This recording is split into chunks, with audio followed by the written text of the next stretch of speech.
Bonsoir Fabien. Bonsoir Laurence.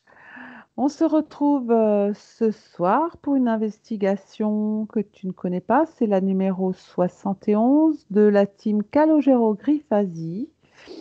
Et donc, je vais t'induire en hypnose dès que tu seras prêt. Euh, tu- Comment tu te sens émotionnellement? Pour toi, ça va? Je me sens très bien, très calme, donc prêt à rentrer en hypnose. Très bien.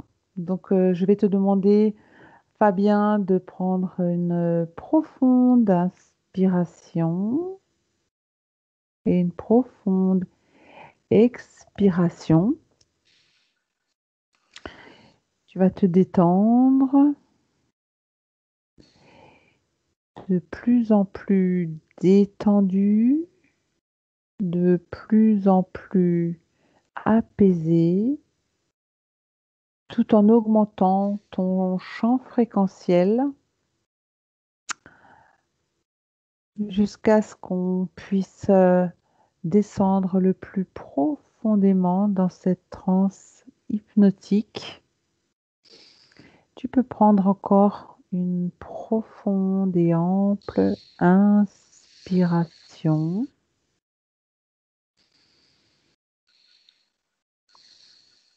tout en fermant les yeux et faire circuler les énergies à l'intérieur de chacune de tes cellules, de chacun de tes muscles. Pardon. Et je vais commencer le décompte de 10 à 1. Et plus je décompterai, plus tu t'enfonceras profondément dans cet état hypnotique et plus tu descendras dans cet état de transe hypnotique, plus ton corps deviendra lourd. Et plus ton corps deviendra lourd, plus tu sentiras ton esprit devenir léger. Je commence le décompte. 10. Toujours plus détendu. Tu sens tous tes muscles se relâcher. 8. Et tu descends aussi profondément que possible dans cet état hypnotique. 8.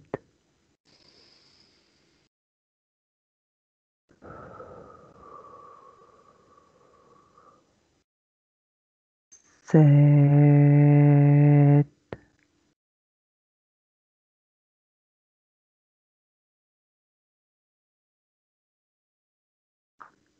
6.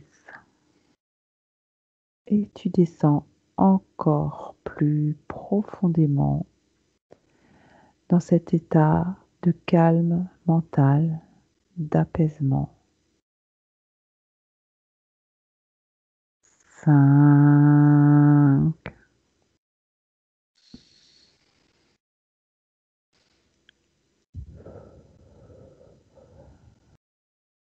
4. Et tu laisses ton esprit s'élever.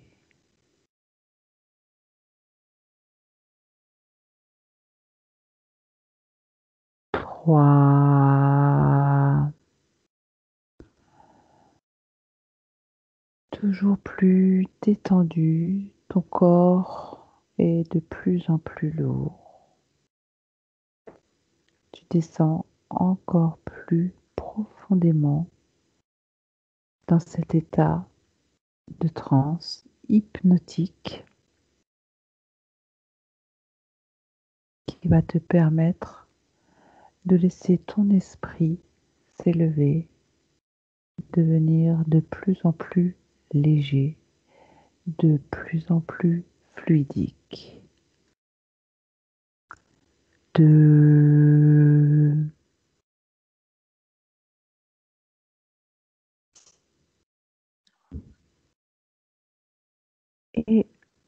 Un. Tout va bien, Fabien? Parfaitement. Très bien. Donc, je vais donc compter de 1 à 3. 1, 2 et 3. Tu vas te connecter, Fabien, au mot Tartarie. Que ressens-tu et que visualises-tu à l'évocation du mot Tartarie? Alors, j'ai quelque chose d'assez sauvage, guerrier. J'ai l'image de guerriers avec des casques, avec de la fourrure en fait autour du casque et un pic sur la tête, Très bien, mais des chevaux. Donc je pense que c'est à une époque moyenâgeuse. très très bien, Fabien. Donc, je vais poser ma deuxième question. On sait que la Grande Tartarie était une civilisation présente dans plusieurs cartes, qui s'est disloquée surtout au niveau de la zone russe, asiatique, mais qui est également présente dans le monde entier avec une architecture, des monuments qui ont le même style. Pourquoi cela et que perçois-tu à ce sujet? Alors, oui, je vois l'URSS, enfin l'URSS, les pays de Russie, enfin tous ces pays un peu slaves, tout ça, c'est comme s'il y avait une coalition entre eux, Mhm. plusieurs peuples barbares en fait, Pardon. euh, pour gagner en puissance. Et ils sont reliés, et en étant reliés, ils ont formé une sorte de, bah, c'est une coalition, mais avec leur propre. Pour moi, c'est des peuples qui avaient des croyances déjà qui étaient assez proches, Mhm. euh, différentes des peuples euro- européens. Enfin, européens, c'est- c'est- c'était des peuples barbares.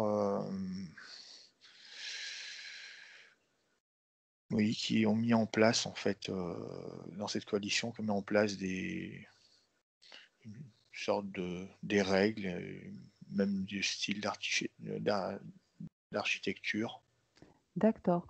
Mais au niveau du monde entier, est-ce que tu perçois un style architectural identique au niveau de différents continents? Alors, non, je vois toujours un peu le même style, donc très arrondi au niveau des bâtiments. Ça me fait penser un peu comme dans les films, on voit des sultans, des choses comme ça. D'accord.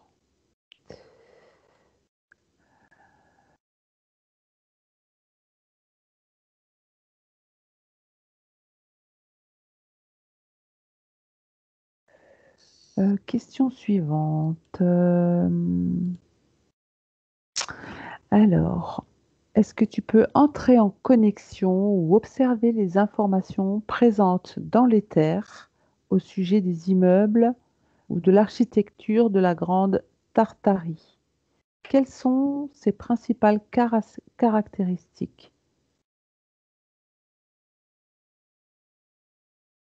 Je vois beaucoup d'édifices type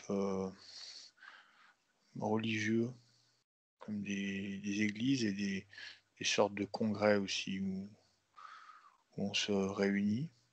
Mhm. Autre chose? Donc c'est toujours très arrondi, c'est pas comme les châteaux, comme on est en Europe, on est vraiment sur des formes très, très arrondies.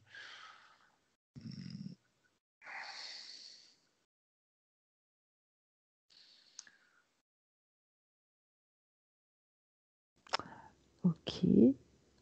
Ensuite, est-ce que tu peux percevoir comment ils ont été construits?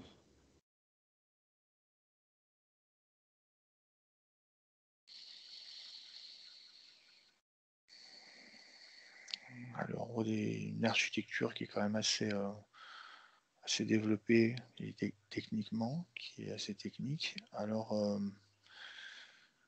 c'est marrant parce que au-dessus de tout ça, en fait, hein, c'est marrant, c'est comme si c'était à cette époque-là, c'est eux qui gouvernaient, en fait. Il y avait une sorte de gouvernance et il y avait une certaine technologie que eux avaient à cette époque-là. Très bien. Est-ce que Et tu peux oui, préciser si tu, ouais, au niveau de cette technologie, ce que tu peux percevoir? c'est comme si la technologie que maintenant certains États auraient, donc un avancement technologique, c'est comme si à cette époque-là, c'est eux qui l'avaient en fait. C'est comme si cette partie c'est comme si dans le monde, les personnes qui gouvernaient le monde à cette période-là, c'était cette grande coalition. Et moi, je les vois aidés en fait par quelque chose au-dessus au-dessus de ce qui est humain, hein. Donc, dans les terres, je vois une influence, oui. D'accord. Mais, Est-ce que tu peux préciser? oui, bah, je dirais c'est reptilien. D'accord. Une influence reptilienne parce que même dans les terres, au niveau des reptiliens, c'est comme si à cette époque-là, ils avaient décidé de leur donner en fait, à eux, une certaine puissance pour venir, contrôler une partie de la planète. D'accord. Et donc, il paraîtrait que c'était une civilisation mondialement déployée. Euh, est-ce que tu arrives à voir quelles seraient les civilisations qui en descendent, qui en seraient issues? Bien, je vois ce qu'en sont ici, on a les peuples turcs, Turquie, Très bien. hem, les Mongolies, Mhm. mmh,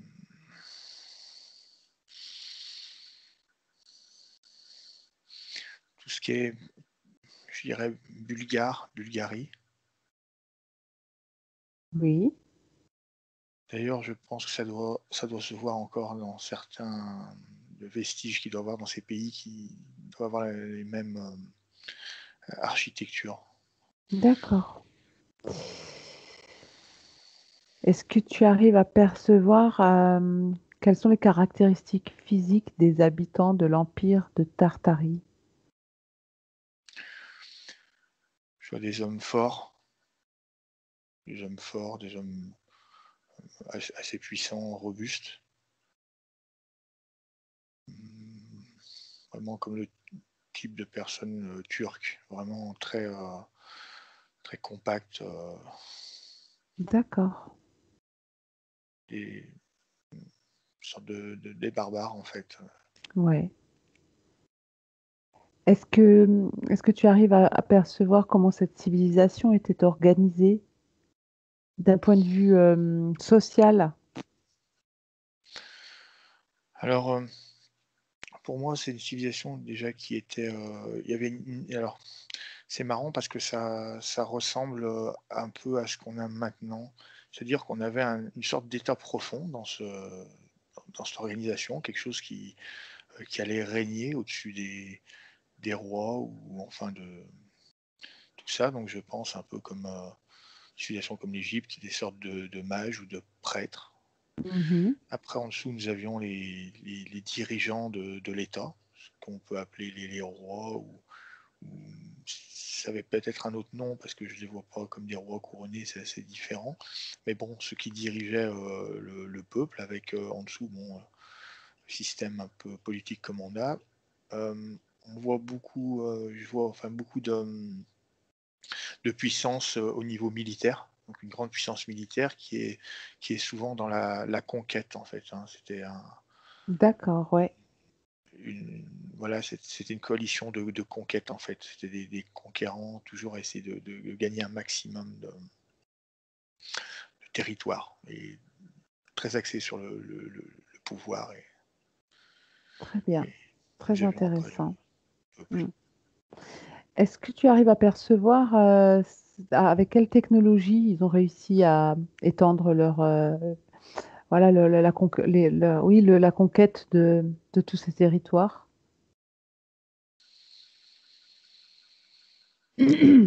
Alors, j'ai vraiment cette notion de savoir, une notion de savoir et également je peux percevoir qu'il y avait une sorte de magie, en fait, qui était utilisée. Ok. Magie qui était utilisée, avant Qu'est-ce- les guerres ou dirigée sur des personnes. Une sorte qu'est-ce- de ouais. rituel ou Est-ce que tu peux préciser? Est-ce que tu arrives à percevoir des informations complémentaires concernant ces formes de rituels ou de magie? alors, si on remonte au plus haut de la ce qui dirigeait cette civilisation, si on peut dire, je vois vraiment, si on part du côté de l'éther, je vois vraiment des reptiliens qui, à ce moment donné, les reptiliens, la planète, pour eux, c'est une sorte, en fait, on peut dire de ferme ou d'usine où ils viennent, en fait, y tirer des bénéfices énergétiques et à ce moment-là, ils ont donné du pouvoir, du crédit à cette coalition. Donc ils les ont aidés, indirectement par, ce qui est les prêtres de cette époque, enfin, par tout un savoir qui était amené et notamment des influences, on peut dire des rites magiques, mais c'était des influences énergétiques qu'ils pouvaient avoir sur les peuples, les autres peuples qui les empêchaient de se développer ou, au niveau des cultures, au niveau de D'accord. Donc voilà, tu as déjà répondu à la question suivante en fait. Euh, Est-ce que tu peux avoir l'information selon laquelle ces technologies étaient transmises comment par les entités? alors je vois des artefacts, des sortes d'artefacts, il y a des artefacts et de la connaissance. De la connaissance et je vois en fait le le reptilien, je vois éthérique, il n'est pas Mhm. physique, mais je vois, à la tête de tout ça, enfin, si on parle donc dans le physique même, on voit des êtres qui étaient humains, mais avec une partie reptilienne. Donc les reptiliens, arrivaient au plus haut de cet état profond, c'est enfin, je connais ce nom, donc je vais l'appeler comme ça, Ouais. avoir des êtres hybrides, en fait et par ce D'ac- moyen-là, ils pouvaient, en fait, avoir une certaine manipulation plus facile. D'accord. Donc tu es en train de dire que ils ont réussi à hybrider des peuples qui vivaient sur Terre dans leur partie physique. Alors, pas exactement. Ce que je veux dire, c'est qu'en fait, les personnes qui dirigeaient donc la Tartarie, tout ce qui Mhm. est Tartarie, étaient des êtres hybrides eux-mêmes. D'accord. Hybridés avec des reptiliens. Oui. D'accord. Mais qui vivaient dans la partie éthérique, dans d'autres dimensions ou... Non, on va dire en incarnation, en fait, incarné, c'est-à-dire, les dirigeants comme, je vais donner un exemple. Par exemple, on va prendre, tout hasard un président qu'il y aurait maintenant. C'est comme si un président aurait une partie génétique qui serait reptilienne. On va dire, D'accord. 50 oui. Très bien. C'est passionnant ce que tu es en train d'expliquer. Et donc, par rapport à cette technologie qui aurait été transmise au peuple tartare, euh, est-ce que tu vois autre chose que de la magie dans les technologies qui ont été transmises ou des rituels, de la connaissance? Bien, je vois tout ce qui est de l'amélioration au niveau du métal. Très, euh, très bien, oui. des techniques au niveau du métal pour, alors je Mhm. pense que ça va être pour durcir ou pour vraiment amener, ouais, c'est des choses comme ça qui n'étaient pas perceptibles parce que c'était présent dans d'autres civilisations, mais on sent qu'il y avait une influence en fait justement de ces êtres sur ce développement et notamment je vois des technologies de protection énergétique. D'accord. Énergétique, oui. Alors, question suivante. Il y a des symboles ou des signes qui représentent la Tartarie. Est-ce que tu peux les percevoir et me dire à quoi ou à qui ces signes sont connectés? Alors je vois des, des sortes de, pour moi, ce que j'appellerais des sortes d'alphabet, mais euh, assez spécifiques. Ça me rappelle un peu ce qu'on peut voir chez les Sumériens. Ouais, une sorte Oh, d'alphabet. Et justement, ces signes sont reliés justement à cette civilisation reptilienne. Donc c'est une sorte c'est un lien en fait avec les reptiliens, comme des d'accord. adorations. Est-ce que ces signes, tu les vois, tu as parlé de civilisation sumérienne, est-ce que ça prend la forme de tablettes de type cunéiforme? Je vois des pierres en fait dans des édifices religieux, comme des pierres ou des tablettes, avec des sortes de décrets rédigés avec je vais appeler ça des hiéroglyphes. Donc je pense D'accord. que on Hmm. a pu y attribuer à des civilisations anciennes, mais en fait c'est des civilisations qui viennent d'ailleurs. D'accord. C'était ces symboles qui faisaient le lien entre les peuples dans leur partie physique et ces êtres qui les dirigeaient, qui les manipulaient quelque part, c'est ça? Oui, c'est ça. Et puis du fait que ce soit des êtres qui soient hybrides, donc ils avaient une facilité à rentrer en connexion avec les reptiliens, mais plus Le- éthériques. Donc leur c'était créateur, quoi. oui, exactement, leur créateur. Alors j'y vois comme une sorte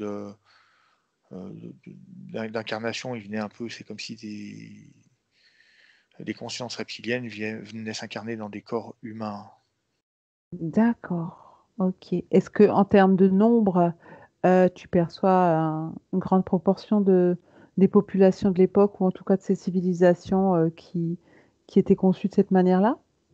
Alors c'était simplement l'état profond de cette époque-là, simplement. D'accord. Donc la partie émergée de l'iceberg. Oui. D'accord. Euh, Quelle était l'étendue de leurs frontières?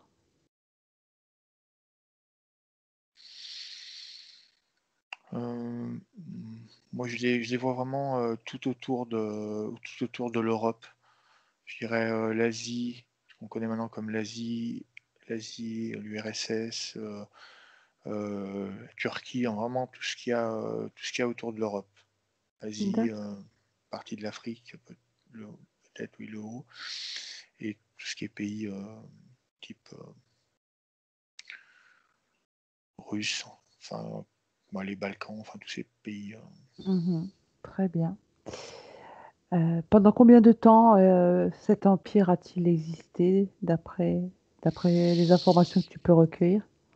Alors, euh, je n'ai pas vraiment de notion de temps, mais ça reste quand même dans cette époque moyenâgeuse. Et après, c'est comme si euh,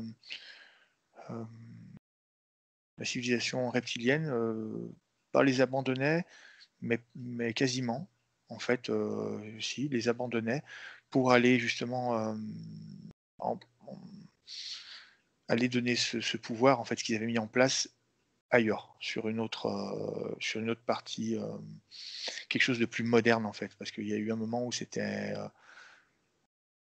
la fin, enfin, d'une civilisation, si je puis dire, et il fallait donner le contrôle à d'autres, en fait, à un autre État. D'accord. Est-ce que tu arrives à percevoir à quel moment une autre civilisation a pris le pas sur la Tartarie? Et quelle est-elle? Alors, je vois un basculement, heu, oui, j'ai le mot, je vois le Graal, mais ce qui est rattaché au Graal,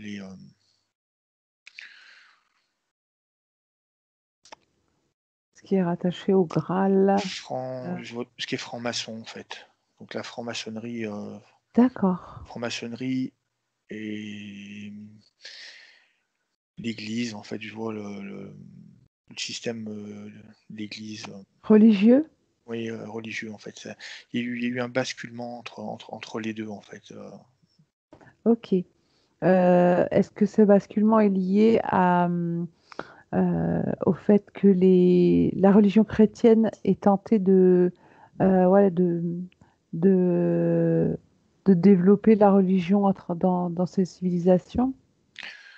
En fait, pour moi, donc ces êtres reptiliens, qui voient, en fait, les mouvements, terriens, et qui sont, en fait, contrôlent la Terre pour leurs intérêts, donc pour leurs énergies, ont ont ont bien vu qu'en fait, il fallait venir du côté, en fait, où du christianisme qui allait se développer et qui allait avoir une plus grande impact, même à travers les âges, parce que je pense, pour moi, qu'ils peuvent voir à travers les âges, qu'il allait avoir un développement technologique qui allait être accru et qu'ils auraient, de ce fait, en changeant le pouvoir de camp ou de faction, qu'ils allaient avoir un meilleur contrôle, en fait. Donc ils ont choisi une autre partie, oui. D'accord. Quels sont les moments marquants vécus par cette civilisation? Pour moi, c'est les périodes de conquête, les guerres. C'est vraiment D'accord, les très bien. guerres. Et puis la formation de cette grande coalition. Ok. D'après ce que tu peux percevoir, que serait-il arrivé à cette civilisation pour laquelle l'existence n'est pas rapportée dans les livres? Mais en fait, elle s'est éteinte, tout doucement, elle s'est dissoute. C'est redevenu, en fait, tout doucement des clans séparés. Comme elle est née, en fait, elle est repartie. D'accord. Et d'après les informations que tu peux recevoir, comment ça s'explique que aucune information n'ait pu arriver jusqu'à nos jours dans les livres d'histoire? Et on est toujours on essaye, de venir, on va dire, étouffer et oublier certaines choses qui se sont passées, parce que si on viendrait fouiner, ou enfin fouiner, oui, faire des études sur leur histoire, ça nous mettrait des incohérences dans l'histoire qu'on connaît maintenant et comme il est établi dans les manuels et pour que tout le monde connaît, en fait, hein. Donc ça viendrait, justement, voiler la version de l'histoire que nous avons. D'accord. Ok, très bien, Fabien. Le questionnaire tel qu'il est rédigé arrive à sa fin. Et donc, comme tu le sais, il y a toujours une partie d'expression libre. Donc, j'aimerais revenir sur deux ou trois points que tu aurais pu évoquer, notamment par rapport à cette technologie que les Tartaris auraient pu recevoir de civilisation donc extraterrestre. Tu m'as parlé tout à l'heure de rituels et de magie.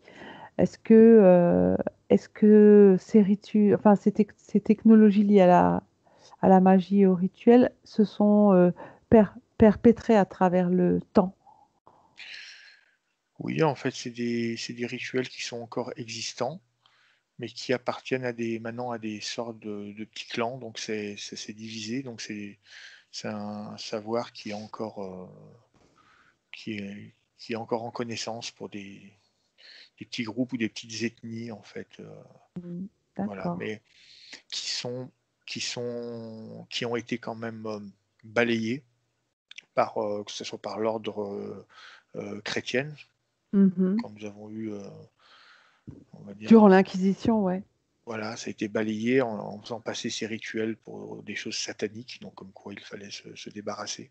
Mais en fait, c'était simplement d'autres croyances. Mhm. Et donc, ce qui pourrait s'apparenter aujourd'hui à ces formes de technologie, hein, liées à la magie, liées au rituel, je suppose, dans ces contrées-là, le chamanisme. Tout à fait, tout à fait, une sorte de chamanisme. On a c'est ça, la maîtrise des plantes, des pierres aussi, et puis des invocations d'énergie, D'accord, qui sont en fait des invocations euh, de- d'anciens reptiliens. Comme- d'accord. Maintenant, Fabien, tu vas te projeter toujours dans cette région, hein, de la Mongolie actuelle et toujours dans notre ligne temporelle actuelle, hein, donc en 2021, et vérifier si les populations qui vivent actuellement là-bas sont toujours interférées ou s'il y a toujours des liens avec les populations, les reptiliens qui les manipulaient. Alors, je vois oui, des villages, en fait, des villages qui habitent sur des plateaux, donc où il fait assez froid, qui eux, en Mhm. fait, ils sont isolés des grandes villes qu'il peut avoir en Mongolie, mais qui continuent à perpétrer, en fait, ce savoir ancestral. D'accord. Est-ce que tu arrives à obtenir l'information pour vérifier s'ils ont conscience, même infime, d'avoir été manipulés par des peuples reptiliens? Pour eux, nous, ce qu'on appelle reptiliens, pour eux, c'était simplement leur dieu, en fait, hein. Donc ils ont continué cette vénération pour le dieu, mais ce que je peux D'accord, voir, c'est que comme les reptiliens les ont abandonnés, maintenant leurs rituels n'ont plus en fait l'impact énergétique qu'ils auraient pu avoir à l'époque de la Tartarie. d'accord. Si tu prends de la hauteur par rapport à cette région de Mongolie actuellement, est-ce que tu peux percevoir certains chamans qui auraient encore cette conscience de ces déités qui leur auraient transmis ce savoir, ces connaissances, ces capacités pour les rituels et la magie qui avaient un tel pouvoir à l'époque, hein? Je vois un système de fonctionnement qui me rappelle les Indiens d'Amérique. Donc il y a toujours un Mhm. chaman qui est au centre d'un village et qui est un petit peu le référent et qu'on pourrait appeler chez nous également un médium, donc quelqu'un qui reçoit aussi des informations. Très bien. Est-ce que tu arrives à te connecter à cette personne et à vérifier si enfin, si elle fonctionne tout, si elle a conscience d'avoir eu cette connaissance de la part de reptiliens? Est-ce qu'elle est devant toi? Est-ce que tu arrives à te connecter télépathiquement? Oui, il est devant moi, alors je me connecte avec lui télépathiquement. Alors lui, ce qu'il me dit, en fait, le reptilien, ça ne lui parle pas. Lui, il me parle d'invocation de force de la nature. Je Très pense bien. qu'ils ont dû être floutés, mais je vois des animaux, c'est un peu le même système que les Indiens. Il me parle de la montagne, il me dit que la montagne a une force. Enfin, on est vraiment Mm. sur les éléments aussi. D'accord. OK. Et donc, est-ce qu'ils utilisent d'autres techniques, d'autres technologies actuellement dans ces contrées? Non, parce qu'actuellement, ils vivent vraiment sur des anciens schémas, eux. Si on parle vraiment de ces petits groupuscules, villages, et même au niveau de leur alimentation, en fait, ils n'ont pas évolué, eux, sont restés des groupes fermés qui n'ont pas Mhm. évolué. D'accord. D'accord. Ils ont à peine conscience qu'il y a quelque chose au-delà qui a évolué bien plus que ce qu'ils ne pensent. Mhm. Ok, ce sont les peuples qui vivent dans des yourtes? Oui, je les vois dans des plateaux enneigés, Ok, ouais. comme des Esquimaux. Puis Qui ont avec des troupeaux de chevaux, des troupeaux d'élands, des oui, troupeaux de... ils chassent encore comme à l'ancienne époque, ils vivent comme D'accord, avant. Ils posent des pièges aussi. ouais. Est-ce que les chamans ont cette capacité, comme les Indiens d'Amérique, de, de se projeter, de projeter leur conscience pour vérifier quel gibier ils vont attraper, quel gibier ils vont tuer? C'est exactement pareil, ils ont une connaissance des éléments, ils font vraiment un. Ils font Mhm. vraiment un avec la terre, en fait, avec Gaïa, ils font vraiment un, en fait, hein. Donc ils ont cette connexion que les peuples évolués ou modernes ne peuvent pas avoir. D'accord. Donc maintenant, Fabien, je vais te demander de te déconnecter de cette personne, de, de déconnecter avec tout ce que tu as pu voir, percevoir ou ressentir, et simplement d'essayer de prendre de la hauteur et te projeter dans l'espace pour essayer de voir si tu arrives à te connecter à ce peuple reptilien qui a été dans les temps anciens euh, les dieux de ces peuples.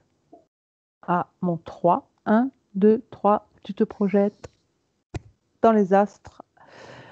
Oui, je les vois. D'accord. Est-ce que tu arrives à obtenir un nom de type reptilien ou de peuple de... C'est une organisation qui est Pardon. sur plusieurs niveaux. C'est marrant, on a le reptilien, comme on peut appeler les Dragos, c'est-à-dire vraiment les commandants, ceux qui Oui. commandent vraiment les commandants en fait. En dessous, nous avons les reptiliens type humanoïde avec un corps humain, enfin deux jambes, deux bras, quoi, comme des humains, mais en reptile. Mhm. Et après, il y en a c'est des animaux en fait. Ils n'ont pas de corps humain, c'est des reptiles, Des reptiliens ou des reptiloïdes? des, des reptiliens, des reptiliens. D'accord. Ouais, il y a toute la hiérarchie Oui. des Alors, reptiliens, mais de la race des Dragos. oui, c'est ça. Et je ne revois pas ils n'ont pas de planète en fait. Leur planète a été perdue en fait, hein. C'est comme si elle n'était plus D'accord. fertile. Ils sont en fait dans des vaisseaux, ils se déplacent en fait. Ils se déplacent, c'est un peu comme les Tartaris, comme on a dit tout à l'heure, Ouais. c'est des conquérants aussi, hein. Ils ont cette similitude à vouloir toujours conquérir. D'accord. Tu les vois enfermés dans notre galaxie, c'est ça? Mais ils sont éthérés, mais Mhm. on les voit vraiment. Alors ils ont quand même ils aiment bien notre univers. Notre univers, ils l'aiment. D'accord. Dans ces différentes parties éthérées. Oui, c'est différentes parties éthérées, oui. Parce qu'on ne D'accord. les voit pas sur une partie physique, mais pour eux, c'est une partie pour eux qui est fertile, pour eux, voilà, qui est fertile En pour eux. termes d'énergie, j'imagine, oui. En énergie, oui. Ouais.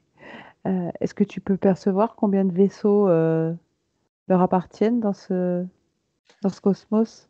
Il y en a beaucoup. Je ne pourrais pas préciser, mais en fait, c'est Ouais. toute une civilisation qui se déplace par vaisseau. C'est comme si la Terre, D'accord. on n'avait plus de Terre, on partait tous en vaisseau. Ils sont Mhm. assez éparpillés, en fait, hein, dans différentes sphères. Passionnant. Ouais. C'est super intéressant. Et donc, depuis ces millions et ces millions et ces milliards d'années, ils tournent dans la galaxie, c'est ça? Oui, Dans la partie éthérée de la galaxie, toujours, ouais. à survivre grâce à l'énergie qu'ils ponctionnent dans les... Voilà, parce sur- qu'ils sont pas capables, en fait, de prendre une planète, et c'est pas ce qu'ils cherchent, parce que ne veulent que des énergies. Mm. C'est comme ils récoltent, en fait, voilà. Ils récoltent Ils récoltent l'énergie. ils récoltent D'accord. l'énergie. En fonction de leur grade ou de leur niveau hiérarchique, c'est ça? Oui, et puis des fonctions, c'est-à-dire qu'ils en vivent, mais en même temps, toutes leurs installations, ils sont dans la survie, hein, comme toute Oui, trace. d'accord. Non, c'est particulièrement intéressant.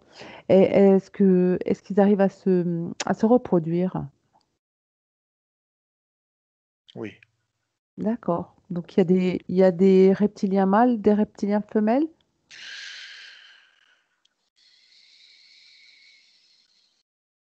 Alors, je leur vois pas de sexe, c'est comme s'ils étaient hermaphrodites, Hermaphrodites. mais j'ai cette notion aussi en même temps d'œuf. Ok. Et donc, est-ce que c'est eux qui, par hasard, transplanteraient nos femmes humaines pour ensuite venir prélever ces œufs pour les mettre en incubateur? Alors, oui, comme tu dis, quand ils font ça, par contre, c'est pour, ils n'ont pas une race pure, en fait. Quand ils font ça, ils ont ce qu'on appelle des hybrides. C'est pour faire naître des hybrides. Plutôt des ouvriers, quoi. Enfin, une race d'ouvriers Oui, et puis à leur solde. ils sont toujours en quête, en fait, ils aimeraient, avoir comme s'ils voulaient, ils faisaient des recherches pour améliorer, en fait, leur souche, génétique. Donc là, on n'est plus sur de l'hybridation, on est sur de la reproduction de souches historiques, quoi. Oui, donc c'est pour ça qu'ils viennent interférer certains humains parce qu'ils aimeraient, en fait, avoir avoir, en fait, comme je disais, en fait, des êtres qui peuvent agir aussi, dans la matière physique, et il y en a déjà. D'accord. Donc là, on est quand même encore sur de l'hybridation, mais un niveau technologique bien plus avancé.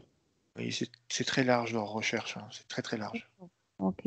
Et donc, les vaisseaux qu'ils utilisent depuis la nuit des temps pour se mouvoir, pour tourner dans la galaxie ou dans les galaxies, je ne sais pas, ce sont ces vaisseaux dans lesquels ils vivent qui accueillent ces hybrides.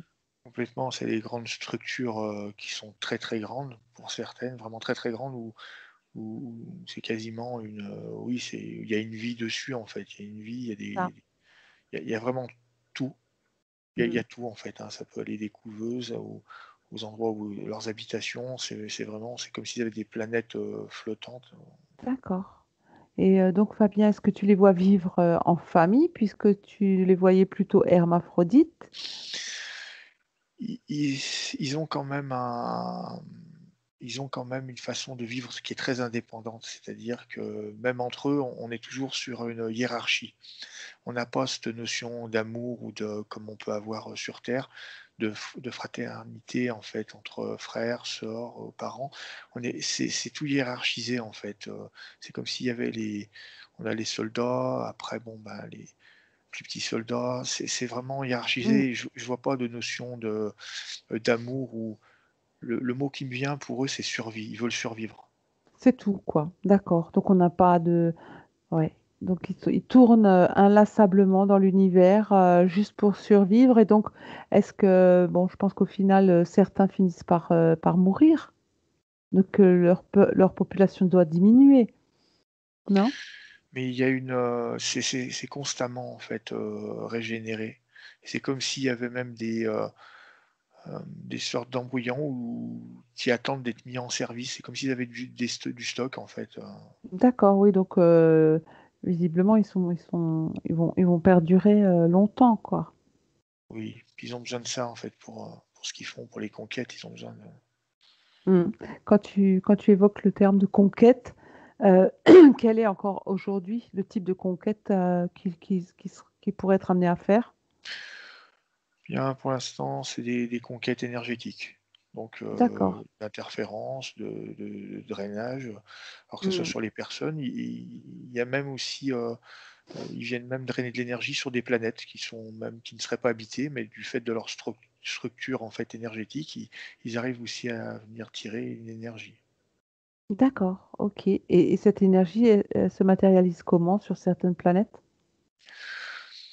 Là, je vois un flux de couleurs autour de la planète. Mhm. C'est une énergie. Alors cette énergie, elles sont différentes suivant les composants de la planète, donc carbone, soufre, Mhm. heu, Très, densité de la très bien. planète, voilà, Ouais, et toutes d'accord. ces choses, en fait, donnent une énergie qu'eux récoltent. Et donc, on est bien sur les énergies qui récoltent sur les planètes, ces énergies, on est bien sur les parties éthérées de ces planètes. Tout à fait. D'accord. Donc, et toi, tu les vois plutôt circuler dans notre système solaire ou en dehors? Ils sont dans le système solaire, mais aussi ils sont aussi en dehors. D'accord. Est-ce qu'ils ont un moyen de se connecter, de se rencontrer entre notre système solaire et l'extérieur?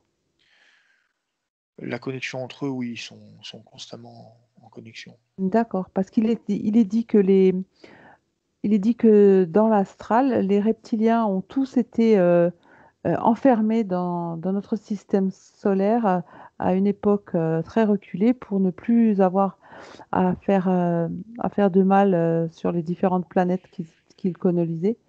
Moi, je les vois vraiment, je les vois pas réunis que dans notre système et D'accord, en fait, pareil quand ils ont fait du mal, mais ils survivent, c'est tout en fait. d'accord. Il y a Et pas donc, cette notion de mal. ouais. Il paraîtrait aussi, d'un point de vue informationnel, hein, que le seul endroit d'où il pourrait s'évader de notre système solaire par un portail bien particulier serait la ceinture de Kuiper. Quelle information tu peux recueillir de cet endroit dans notre système solaire? Oui, j'ai cette notion de portail, oui. D'accord, on est bien Tout sur à le fait. portail. Un portail dimensionnel qui se situerait aux confins de notre système solaire au niveau de la ceinture de Kuiper. Oui, c'est ça. Je vois D'accord. une ouverture comme un trou noir en fait. Et très, très bien. Est-ce que tu en vois d'autres aux confins de notre système solaire qui prendraient d'autres aspects? Oui, en fait, il y a beaucoup de tunnels. D'accord. Ouais, c'est des tunnels. Benvenuto a questo nuovo video di Disclosures. Oggi parliamo della cosiddetta sessione di ipnosi investigativa. In realtà non esiste una sessione di ipnosi investigativa. Non che non si possa fare investigazione di ipnosi, però è che non esiste una sola sessione di ipnosi per dire si è fatta investigazione, per prendere quell'informazione come buona. Perché? Sappiamo intanto che l'informazione che arriva in ipnosi è molto contaminata. La percentuale di inquinamento dell'informazione è altissima. Pensate a questa informazione che viaggia per tantissime dimensioni, attraversa densità, passa per coscienze che volontariamente o involontariamente possono distorcerla.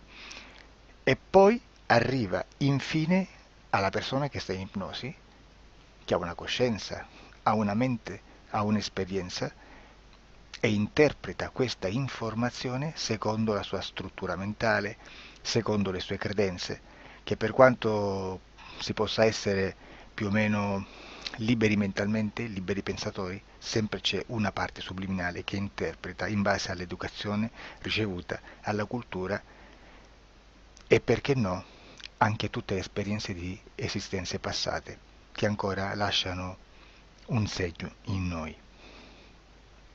Per capirci, è come se dovessimo parlare con un'altra persona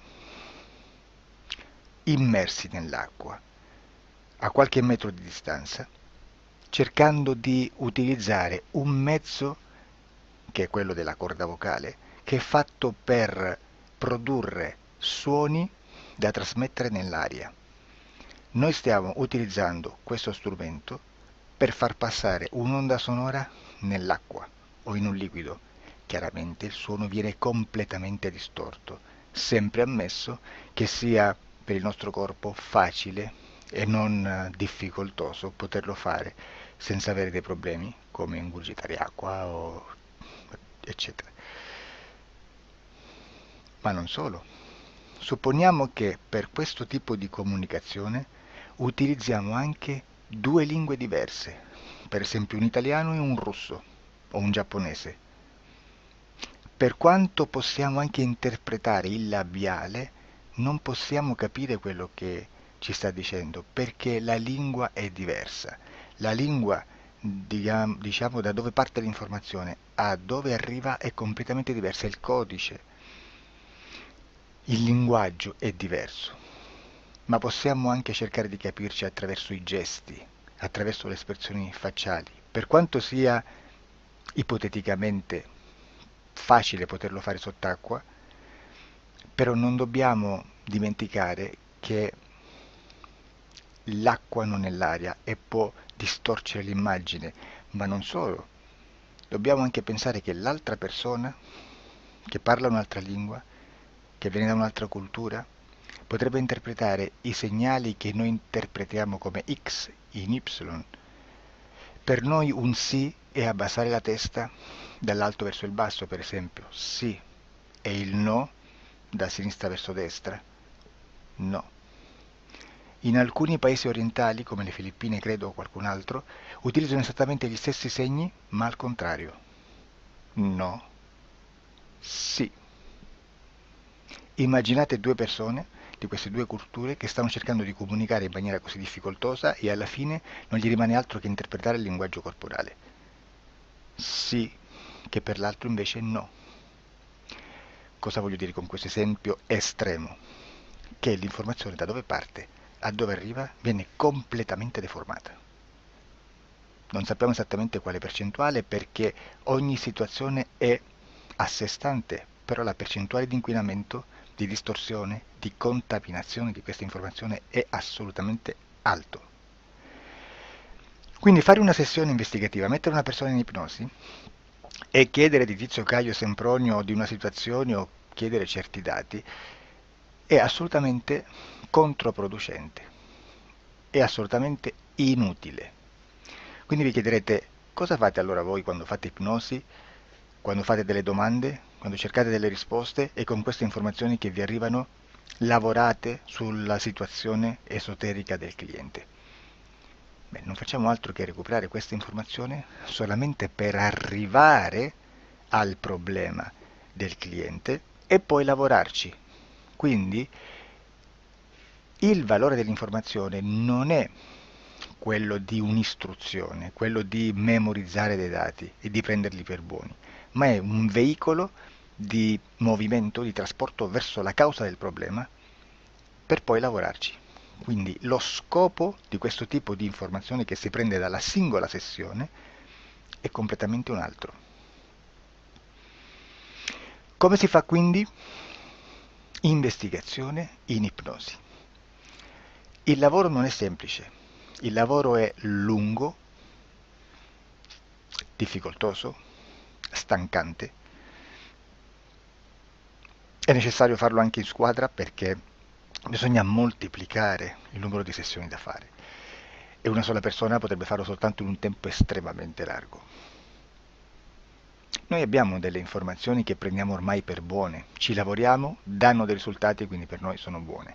E come abbiamo fatto ad avere queste informazioni? Per esempio, come facciamo a sapere che un extraterrestre chiamato il cosiddetto grigio è più o meno alto X, poi ci sono magari quelli anche un po' più alti, ma hanno un corpo strano, hanno una pelle grigio-verde, hanno degli occhi grandi a mandorla neri, senza una pupilla visibile, non hanno quasi bocca né naso né orecchie, hanno soltanto delle fessure, non hanno organi genitali, hanno degli arti molto più lunghi rispetto alla proporzione che potrebbe avere il corpo umano e di solito hanno meno dita delle 5 del corpo umano, eccetera, eccetera, eccetera. O se prendiamo un altro tipo di essere che possiamo incontrare in ipnosi, come facciamo a dire che hanno delle somiglianze con i rettili, gli animali rettili terrestri o gli animali, gli invertebrati, gli insetti terrestri?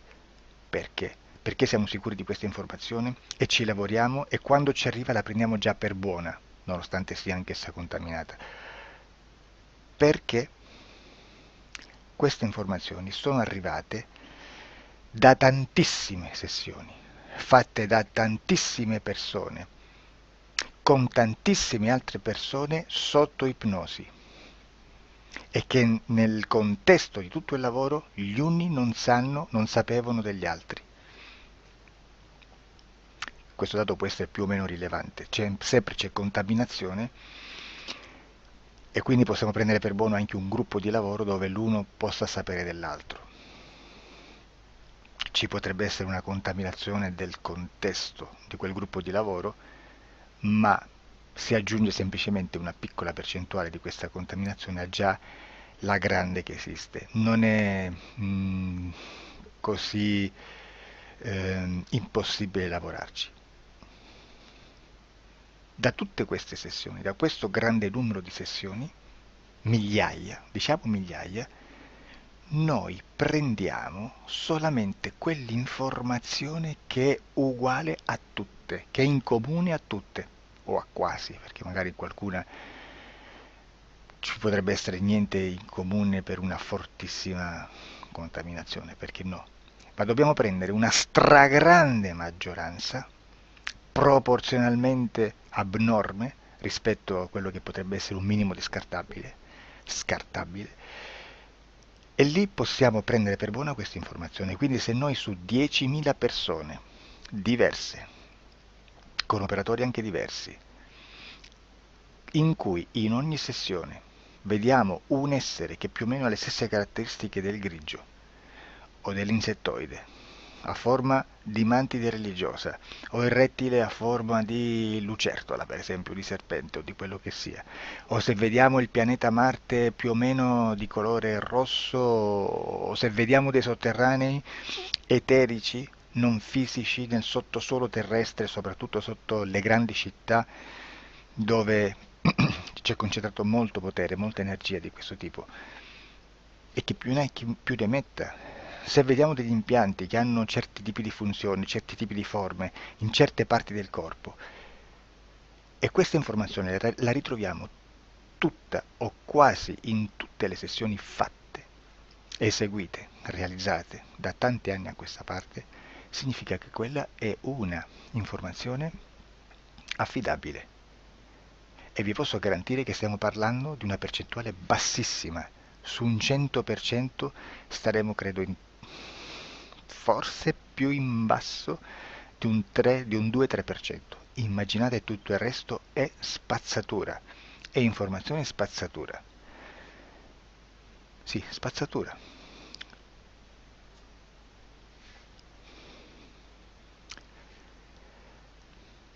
C'è anche un'altra cosa da dire. Supponiamo che un operatore faccia un'ipnosi e voglia andare a vedere cosa fa Tizio, cosa fa Caio, cosa fa Sempronio.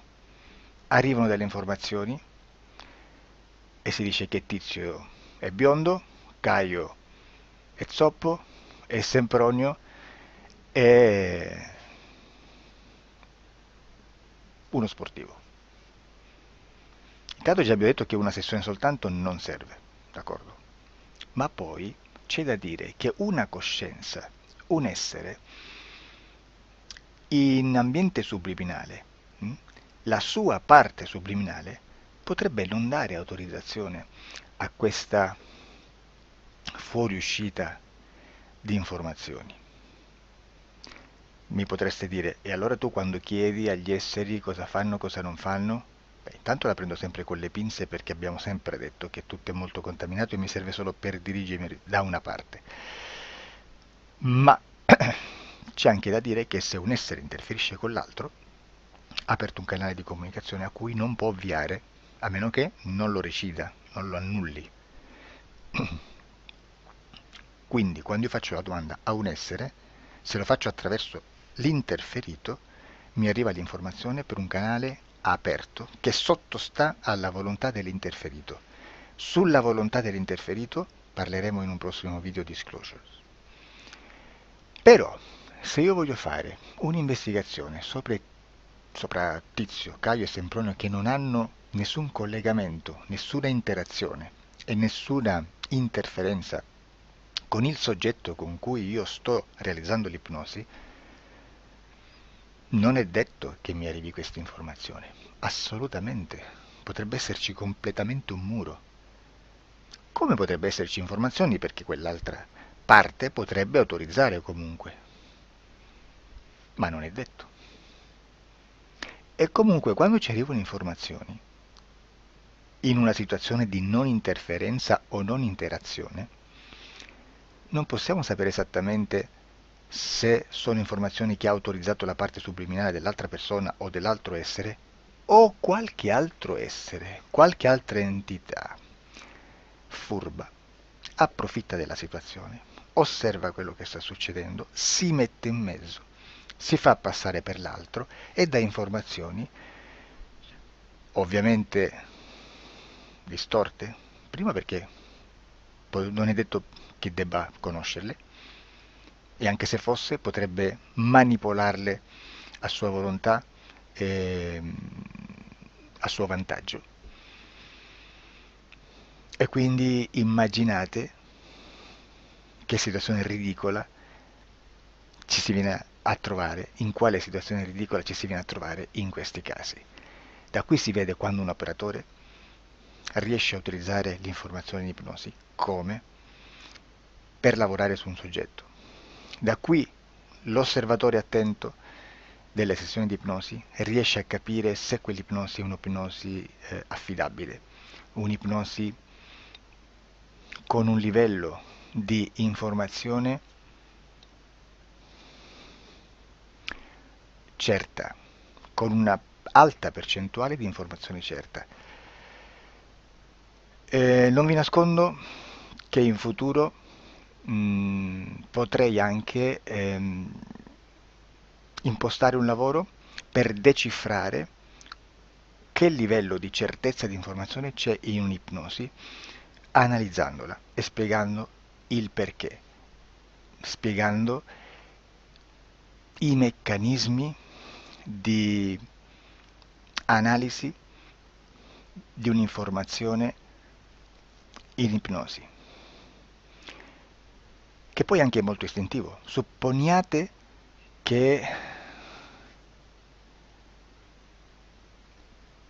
che dobbiamo cercare un'informazione su internet, per esempio un fatto di cronaca.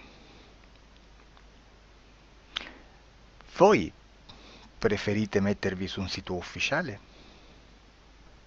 A caso. L'ANSA in Italia, ADN Kronos, qualche telegiornale che per quanto possano manipolare l'informazione ad alti livelli, comunque possiamo dare affidabile la fonte dell'informazione che viene trasmessa. Non possono trasmettere una bufala sicuramente. Verrà sicuramente manipolata ad altri livelli. Ne parleremo in altri video, ma a livello base la fonte è certa. Sicuramente non andrete a cercare questa informazione sul primo sito, il primo blog che vi passa davanti e magari c'ha 4 followers. Perché? Perché non vi dà nessuna garanzia della certezza della fonte. Non c'è un controllo né nella struttura interna di questa agenzia di informazione e né dal grande pubblico, che per la quantità di persone che attingono quell'informazione si può dedurre se l'informazione è certa o meno, perché è un'informazione che passa in un pubblico così vasto che se ci dovesse essere una distorsione con la realtà è molto probabile che venga fuori. Credo che abbia detto quasi tutto sulle sessioni investigative. Prima di chiudere aggiungo che proprio per questo stiamo conducendo dei cicli di investigazione in ipnosi regressiva che comprendono tante sessioni con persone diverse, con una buona o eccellente suscettibilità ipnotica sicuramente, per poter indagare su spazi ristretti su alcuni temi. Perché dico spazi ristretti? Perché se andiamo a prendere eventi grandi nel tempo, nello spazio, storici, parlare di qualcosa di molto generico implica una quantità di sessioni abnorme. Immaginate se dovessimo fare una sessione investigativa sui buchi neri, quanta informazione ci sarebbe e quante informazioni da filtrare. Sarebbe quasi impossibile farlo in questa maniera. Ma se noi riduciamo lo spazio di investigazione, se noi prendiamo per esempio,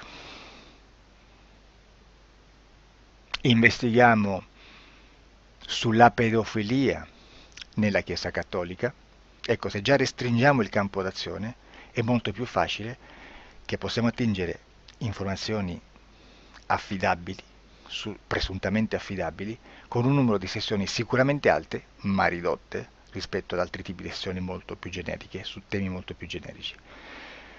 Quindi per fare anche delle investigazioni su temi molto generici bisogna suddividerli in temi, in dettagli, per poi alla fine, quando tutta l'informazione è stata filtrata ed è stata dedotta l'informazione comune, si possono mettere insieme per cominciare a costruire il quadro, mettere insieme tutti i puzzle. Questo è il vero senso dell'informazione in ipnosi, quando si fa ipnosi investigativa. La sessione per risolvere una problematica, un problema, con una presunta origine esoterica di un cliente, di una persona, è un'altra cosa, sono altri metodi, altre tecniche e l'informazione si usa in un'altra maniera, ha un altro scopo. Grazie, ci vediamo al prossimo video. Disclosure. Ciao.